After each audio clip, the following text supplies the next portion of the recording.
ਮਤਲਬ ਇਹ ਅਸੀਂ ਤਾਂ ਇਹ ਗੱਲ ਮੰਨਦੇ ਹਾਂ ਕਿ ਯੂਨੀਵਰਸਿਟੀ ਹੱਥੋਂ ਜਾ ਚੁੱਕੀ ਹੈ। ਅੱਛਾ ਜੀ। ਇਹ ਥੋੜੇ ਸਮੇਂ ਦੀ ਮਤਲਬ ਅਸੀਂ ਗਰਾਊਂਡ ਤੇ ਰਹਿ ਕੇ ਜੋ ਦੇਖ ਰਹੇ ਹਾਂ ਗੱਲ ਕਿ ਥੋੜੇ ਸਮੇਂ ਦੀ ਹੈ ਵੀ ਥੋੜੇ ਸਮੇਂ ਬਾਅਦ ਜਿਹੜਾ ਪਰਦਾ ਉਹ ਚੱਕਿਆ ਜਾਣਾ ਕਿ ਯੂਨੀਵਰਸਿਟੀ ਚਲੇਗੀ ਹੱਥ ਤੋਂ। ਫਿਰ ਅਸੀਂ ਸਿੱਧੀ ਗੱਲ ਹੈ ਕਿ ਮੂੰਹਾਂ ਵੱਲ ਝਾਕਣਗੇ ਸਾਰੇ ਦੇ ਸਾਰੇ, ਜਿੰਨੀਆਂ ਪਾਰਟੀਆਂ ਨੇ, ਜਿੰਨੀਆਂ ਜਥੇਬੰਦੀਆਂ ਜਾਂ ਜਿੰਨੇ ਲੀਡਰ ਨੇ। ਹਾਂਜੀ। ਇਸ ਵੇਲੇ ਮਤਲਬ ਇੱਕ ਗਲਤੀ ਸਾਡੇ ਲੋਕਾਂ ਦੀ ਇਹ ਹੈ ਕਿ ਉੱਥੇ ਸਾਡੇ ਬੰਦੇ ਆਉਂਦੇ ਨਹੀਂ। ਹਾਂਜੀ। ਵੀ ਸਾਡੇ ਬੱਚੇ ਜਿਹੜੇ ਇੱਥੋਂ ਬਾਹਰ ਮਾਈਗ੍ਰੇਟ ਹੋਣਾ ਮਨਜ਼ੂਰ ਆ ਉਹਨਾਂ ਨੂੰ, ਪਰ ਆਪਦੇ ਇੰਸਟੀਟਿਊਸ਼ਨਾਂ 'ਚ ਨਹੀਂ ਆਉਣਾ। ਅਤੇ ਦੂਜੀ ਗੱਲ ਇਹ ਆ ਵੀ ਜਿੱਥੇ ਤੁਹਾਡਾ ਮਾੜਾ ਮੋਟੀ ਸੇਹ ਸੀ ਅਗਲਿਆਂ ਨੇ ਉਹ ਖ਼ਤਮ ਕਰਕੇ ਹੁਣ ਆਪ ਦੀ ਉੱਥੇ ਨੁਮਾਇੰਦਗੀ ਨਾਲ ਬਣੀ ਹੋਈ ਜਿਹੜੀ ਬਾਡੀ ਹੈ, ਸਟਰਕਚਰ ਹੈ, ਉਹ ਬਿਠਾਉਣਗੇ ਅਤੇ ਯੂਨੀਵਰਸਿਟੀ ਜਾਊਗੀ ਤੁਹਾਡੇ ਹੱਥੋਂ।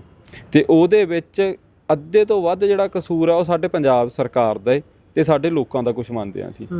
ਕਿਉਂਕਿ ਜਦੋਂ ਗੱਲ ਹੋਣੀ ਆ ਵੀ 100 ਭਾਂਤ ਦੇ ਵਜ਼ੀਫੇ ਆ, ਹੋਰ ਸੀਟਾਂ ਆਪਦੀ ਬੱਚਿਆਂ ਨੂੰ ਦਿੰਦੀਆਂ ਨੇ। ਹਾਂਜੀ ਹਾਂਜੀ। ਸਾਡੇ ਉੱਥੇ ਬੱਚਿਆਂ ਨੂੰ ਜਿਹੜੇ, ਜੇ ਅਸੀਂ ਕਿਸੇ ਗੱਲ ਦੀ ਸਕਾਲਰਸ਼ਿਪ ਦੀ ਗੱਲ ਕਰੀਏ, ਪੋਸਟ ਮੈਟ੍ਰਿਕ ਸਕਾਲਰਸ਼ਿਪ ਦਾ ਰੌਲਾ ਹਰ ਸਾਲ ਉੱਥੇ ਪੈਂਦਾ, ਨਹੀਂ ਦਿੰਦੇ।